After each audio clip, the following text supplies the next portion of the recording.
I present to you one 348 engine. Good way to end the day. Actually, a good way to end the work week, because it's my Friday. Welcome back to AutoTechNick, and today we're working on this 1990 Ferrari 348, and I'm going to walk you guys through the steps to remove the drivetrain from the car as we dive in and begin a major service and replacing the timing belts.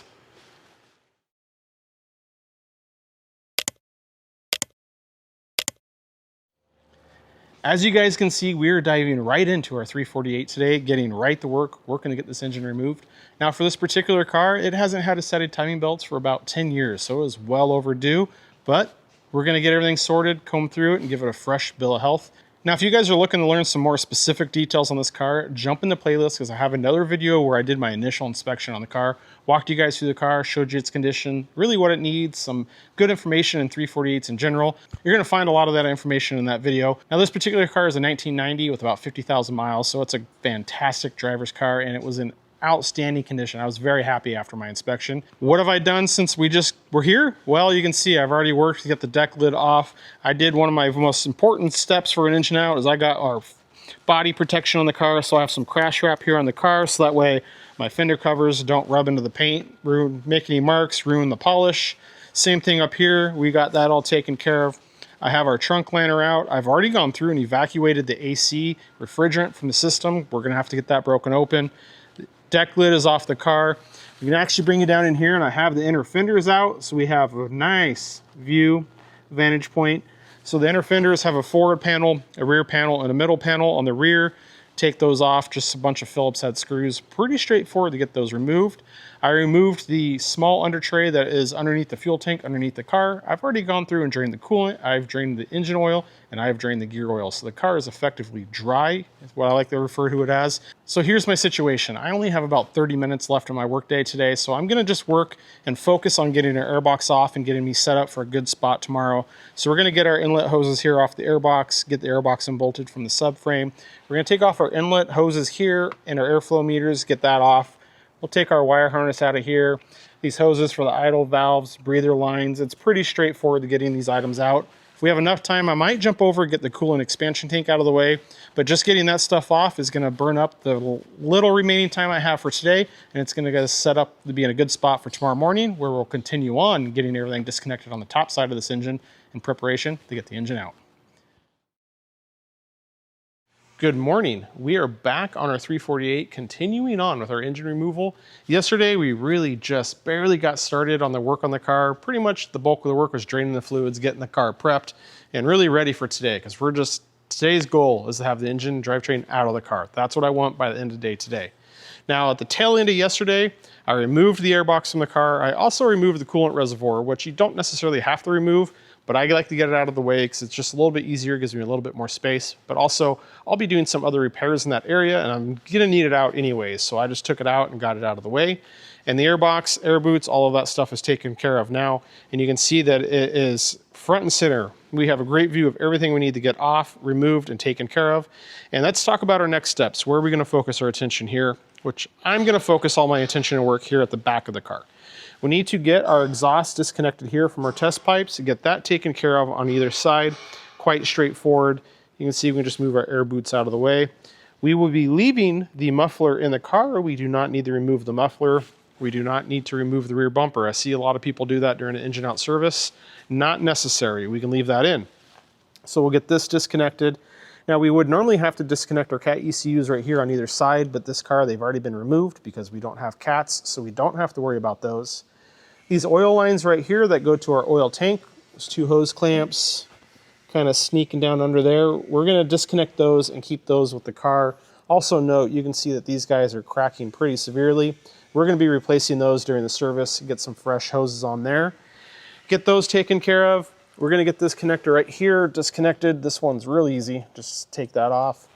And once we get that stuff disconnected back here, that really has us pretty much all the way up to the front of the engine, or the midpoint of the engine, where everything back here is pretty much sorted from the top side, and then we're gonna focus all of our attention on the top side at the front of the engine, where we're gonna have more work to do up there. I'm gonna take a couple minutes, get this stuff taken care of, and I'll bring you back so we can talk about the front. I love it when things don't go as planned. As you can see, the muffler is out of the car. We weren't planning on doing that. I'll show you guys why. That particular muffler happened to slide over our test pipe so far that once I had it loosened and worked free, I could not get the bumper far enough back without it completely interfering with the rear bumper to get it free of the test pipes. It just wasn't happening. I worked at it for a while and I just decided at a certain point, you know what, Nick, it's gonna be quicker to unbolt the brackets here on the side. These are the hangers right here for the muffler. Just unbolt those 13s, take those out, and drop the muffler out from the bottom. Sometimes you gotta know when to cut your losses. I was working at it, trying to find a way to keep the muffler in the car, and I decided, nope, it's just gonna be quicker, take it out and move on with things. With that, I also, not sure if I mentioned, we had to disconnect our battery cable right here. That snapped in right there, and I have it fed back to the battery. And the negative ground has a similar quick disconnect like this, that I got that disconnected over there, so we're good. And all taken care of back there, and we're pretty much sorted back here at the rear of the engine bay. So now we can turn our attention up here at the front of the engine bay, and we need to get our fuel line taken off here at the fuel filter. This is a replacement fuel line that a previous owner did. I'm not quite positive why it's installed quite like this. This should actually be looped down. The line should run along the valve cover, then curl over. I don't know if this one's too long or not. The other side still has the original fuel line that's routed correctly. This will be a problem on reassembly. I do know in the spare parts that I got with this car, I have another line for the other side.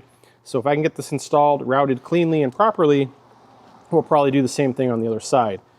For now though, we're just gonna take it off here at the fuel filter. We have our fuel return line up here. We're gonna take that hose clamp off, take this line and get that free. And then really radiator hoses, we're gonna get those. This vacuum line, we're gonna disconnect. Well, that hose clamp's not even positioned correctly, but we would loosen this hose clamp so we can pull this vacuum line off, but I could probably get it off, yeah, right there by hand. You can see the hose clamp wasn't even in the right position. So we'll get the coolant hoses. I'll spin around over here. Similar to a 355, I'm just gonna loosen the hose clamps on the coolant hoses and leave the hoses in place, and I'll let them disconnect themselves once I remove the engine. So we have our upper radiator hose here, we have our lower radiator hose there, and down below it, hopefully you guys can see, is our heater hose. Now I will slide that hose off the nipple. I don't wanna cause any force or tension on that.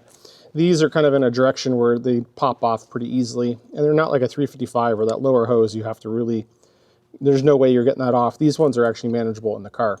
But we're gonna get those hose clamps done. We will take off this other vacuum hose right here. Same thing for this other plenum.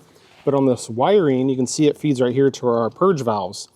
We're gonna disconnect our wire harness here for the purge valves, cut our zip ties off of these vacuum lines. The vacuum lines stay with the body of the car. The wire harness goes with the engine and everything else. So we need to get those disconnected. There's two different color connectors. Take note of what you have. My blue connector is on the bottom, my black connector is on the top. We'll get those disconnected. Here's our other fuel line, how you can see how it should be routed. It kind of runs along the top of the valve cover. There should be a clip, it's broken right here, that kind of holds in with the valve cover mount, hold it in place. So again, that's things we'll note, and then on reassembly, we'll see if we can get this back into the proper positioning and how it should be. So that way everything is nice and OEM. Our other fuel return line here, we'll get that disconnected. And then we have our throttle cable. So we have these two nuts, take those off. You can open this up right here. See if I can do this with one hand.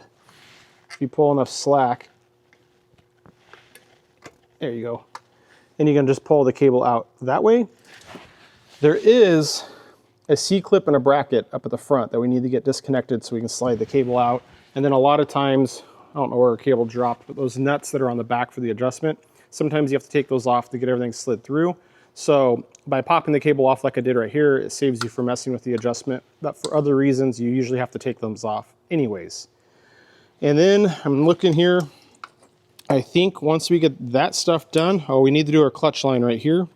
So we'll get this disconnected, get those lines capped off.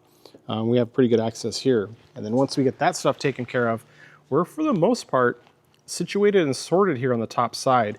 I will say that we have our Motronic wire harnesses feeding through right here on either side. So it's a lot like a later 355 5.2, where we have our wire harnesses here that we're gonna have to feed through for both Motronics. I'm gonna take care of that once we get closer to dropping the engine and everything's disconnected, but that is something we're gonna have to work through 2 wire harnesses as we get the engine out of the car. So A little bit more work on that front. I'm gonna finish off the top side of the engine.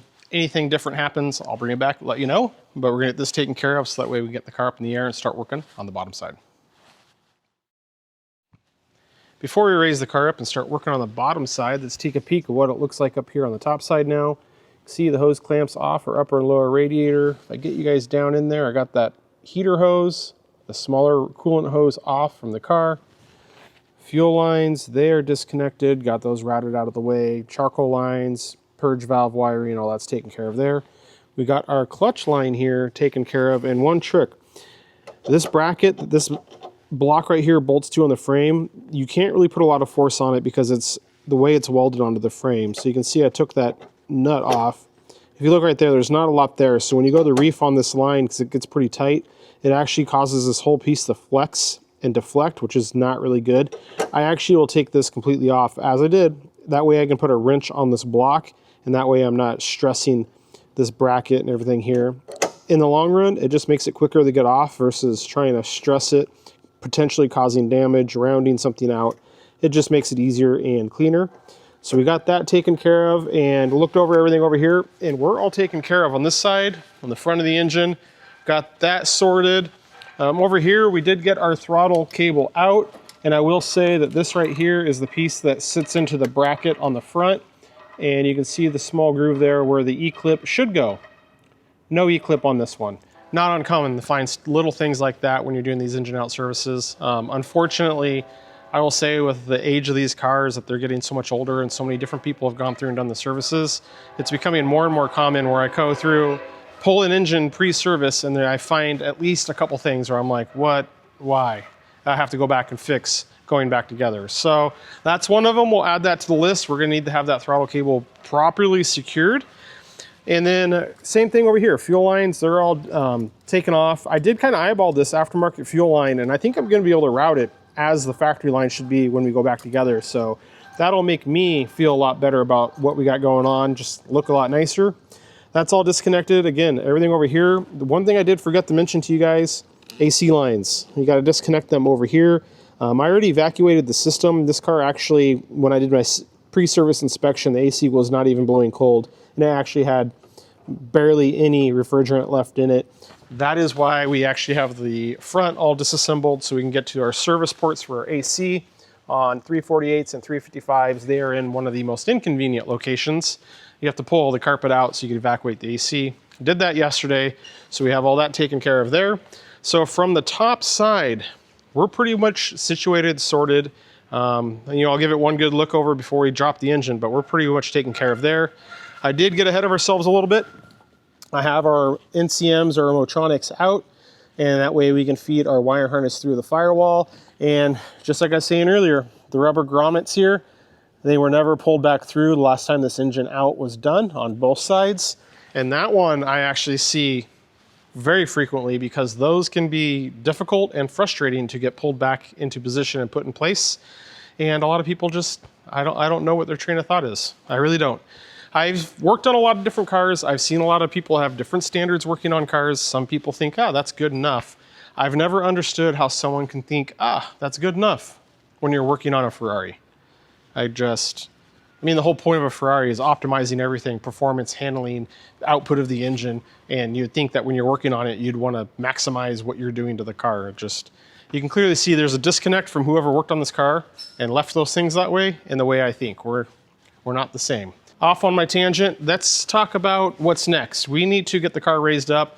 We need to take care of a few more things on the bottom side. So we have our wheel speed sensors, oil lines, e-brake, brake lines, and shifter cables. Very different on a 348 from a 355. So let's get the car in the air and start talking about those items. So let's start talking about what we need to do here on the bottom side. You can see for starters, I've already disconnected our feed line from our oil tank to the engine and got those capped off. Always try to minimize our mess. And we have our return line over here from the engine to the oil cooler. We got that disconnected.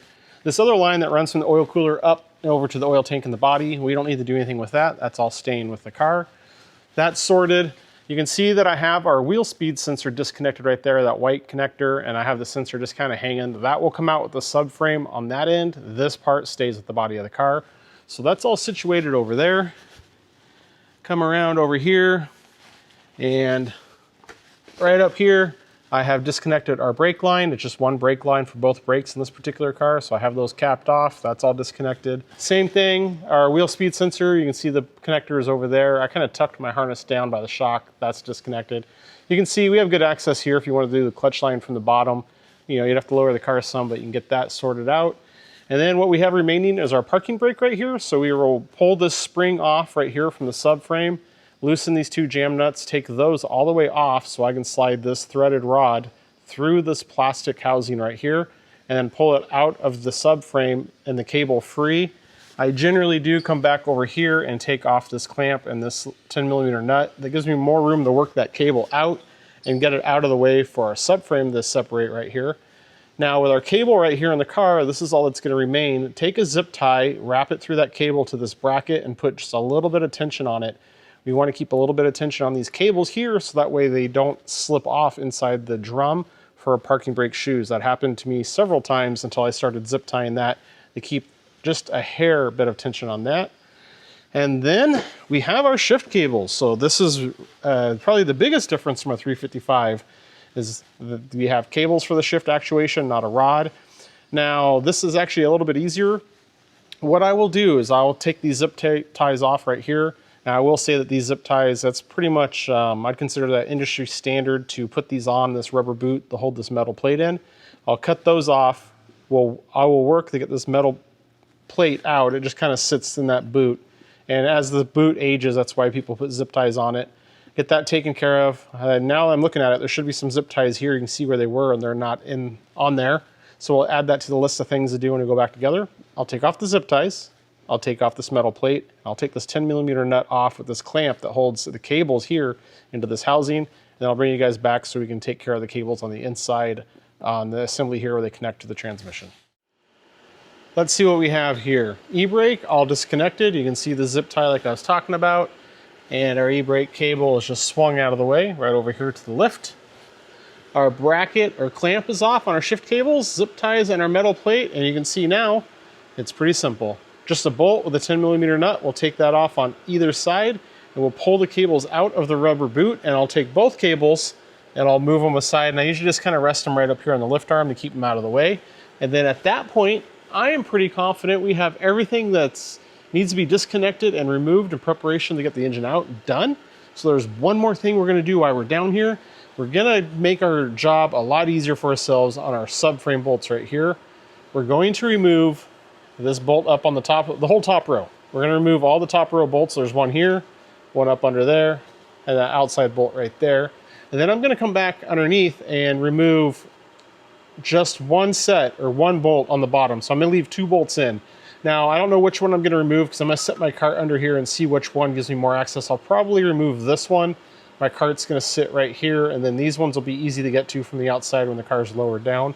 So I'll do that on both sides. I'm only doing that because once the car is lowered down and I have my subframe cart underneath the subframe, I don't have as much working space, don't have as much space to get tooling in there, so it really makes it a lot easier. And 2 bolts is sufficient to hold everything in for now, but once we get the engine lowered down and get our cart positioned.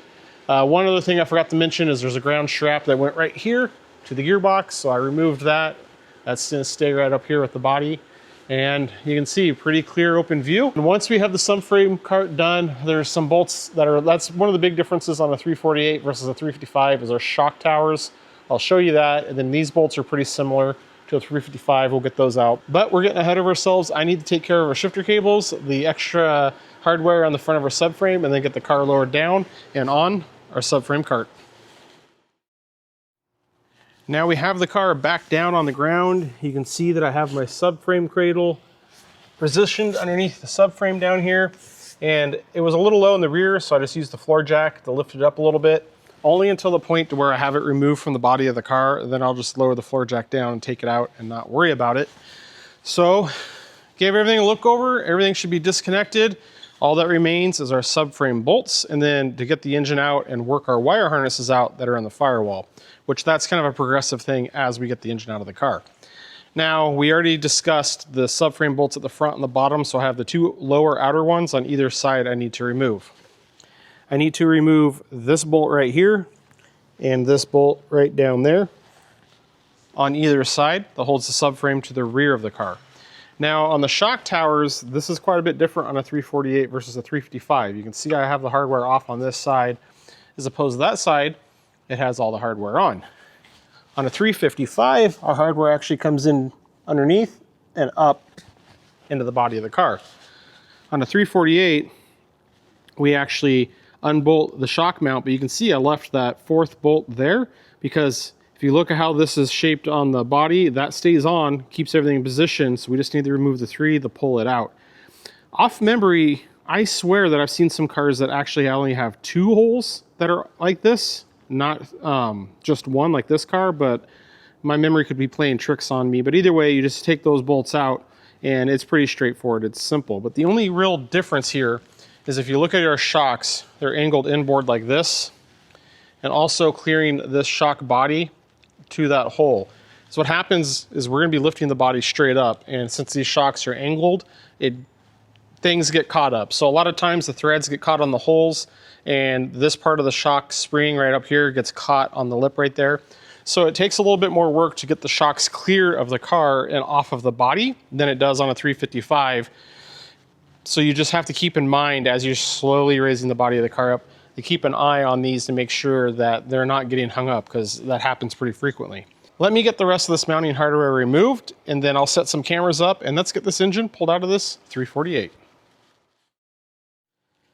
All of our hardware is removed. You can see I got some cameras set up to get some good angles as we get everything out, and we have our wire harnesses ready to be fed through here as we go. Now on those wire harnesses, I'm gonna lift the body of the car up a little bit, and then I'll periodically check and try to push the harnesses out, because there's not enough room to just push them all out at once. So as we separate the engine from the body of the car, that's when I can start to work those harnesses out. And then obviously be checking around and make sure there's nothing getting hung up, nothing that we forgot to get disconnected, nothing snagging. You can already see that now that I have the subframe completely loosened and the floor jack out from the back of it, that we have really good separation up here on the strut tower. That side looks free and clear. We'll have to really keep an eye on this one over here, but it's just slow and steady wins the race on this one. Progressively bring it up and keep checking everything and make sure we're clear. And we should have this out of here in a couple minutes.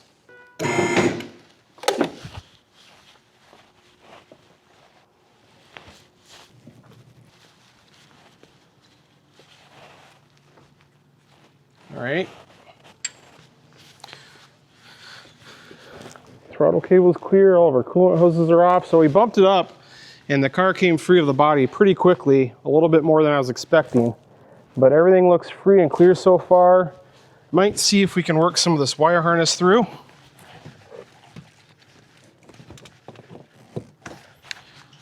Got that one pretty far. See if we can work this other side.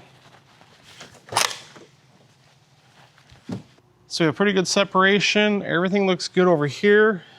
For our harnesses, I was able to push them in quite a ways. There was probably 6 inches of wiring that was sticking out further than that. And I got the smaller white connector that went here. I got those pushed through on both sides. So I think we have enough there where I can raise the car quite a bit and we should be in good shape. I actually might be able to reach in here and pull a lot of it out. There's our rubber boot. You can see that they never installed. But we have enough leadway now with the harnesses that I think we can continue on getting the car raised up, and we'll keep checking everything.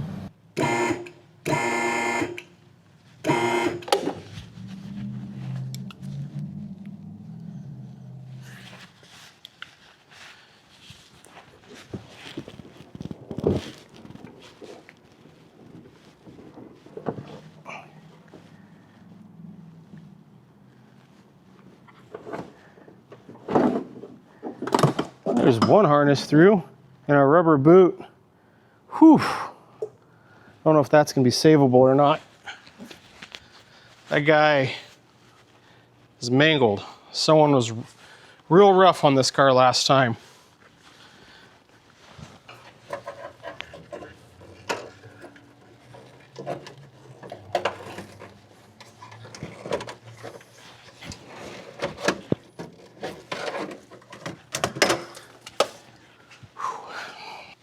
I'll give you guys a better view of what's left of the boot that I saw here on the passenger side. So You can see the rest of it, it's already on the harness. I think chances are low I'm going to be able to find a replacement. Looks like they cut it. I don't know. This one over here is still kind of intact, but you can see it's all the years of coming in and out and some people not being very gentle with it. And that's kind of the consequence of that, which is unfortunate. It's not the biggest of deal, but old car problems. So you can see though, I have both harnesses fully through, so we're clear there. All of our hoses are good. Throttle cable, we'll get that routed over here, it's out of the way.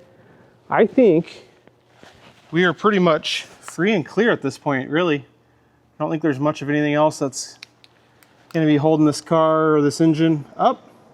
So we'll keep working our way up. We're almost there.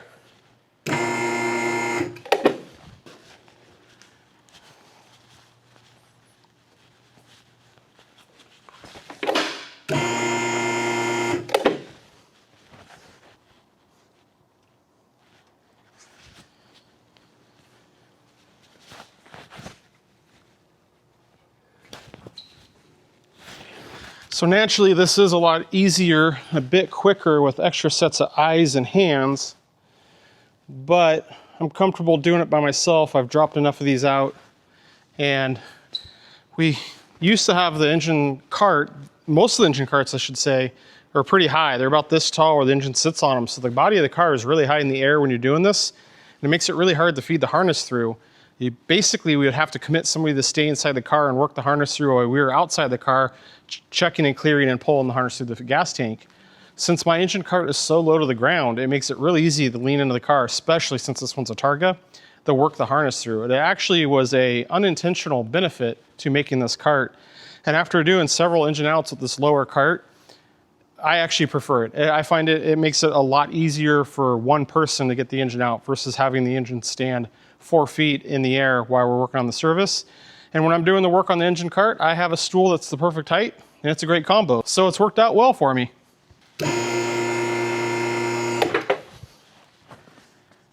All right. I think we're gonna be able to give it the all go. I think we're completely free and clear for full separation.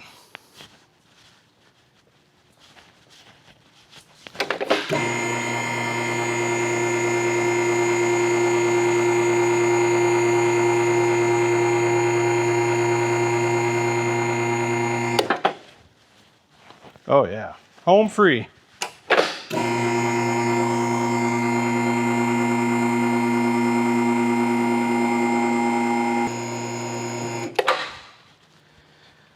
I present to you one 348 engine. Outstanding. Good way to end the day. Actually, a good way to end the work week, because it's my Friday. And get our mess cleaned up. All right, there it is in all of its glory. Our 348 engine, or I should say drivetrain, is out of the car. So we got the whole rear subframe, the engine, the gearbox, the suspension, drive axles, hubs, brakes, whole unit right there for us to work on.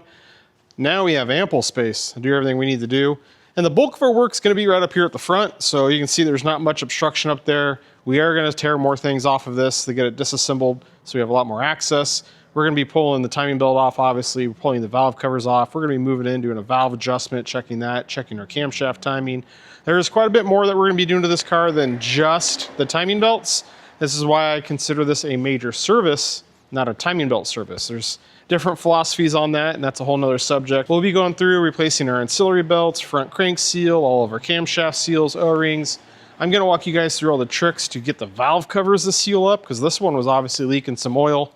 I think it was actually this guy over here leaking down. You can see, I already can tell this one has excess sealant oozing out. So it's going to be, that one's going to be some work to get cleaned up and prepped for our new gaskets. But I'm going to walk you guys through all those steps to get all that stuff done. We're going to clean and service our fuel injectors. Really, our goal is to comb through this and give everything a clean bill of health, get our hands and eyes on as much of it as we can, make sure it's how it needs to be, installed how it needs to be, in the condition that it needs to be, so that way this car is gonna have plenty more of enjoyable and trouble-free miles for its new owner. And get a good view of the car here, big, empty, cavernous hole. We have it raised all the way up. Now this car did have a leaking right-hand radiator, so we're also gonna be replacing that radiator. We're gonna be replacing all of the coolant hoses on the car. Obviously the fuel filters, that's part of the major service. We'll get those taken care of. Doing some hood struts, that's pretty much these days, seems like any car that comes in the shop needs those. So we have a fair bit of work to do, some loose odds and ends. But like I mentioned, today's the end of my work day and the end of my work weeks. We are at a fantastic stopping point.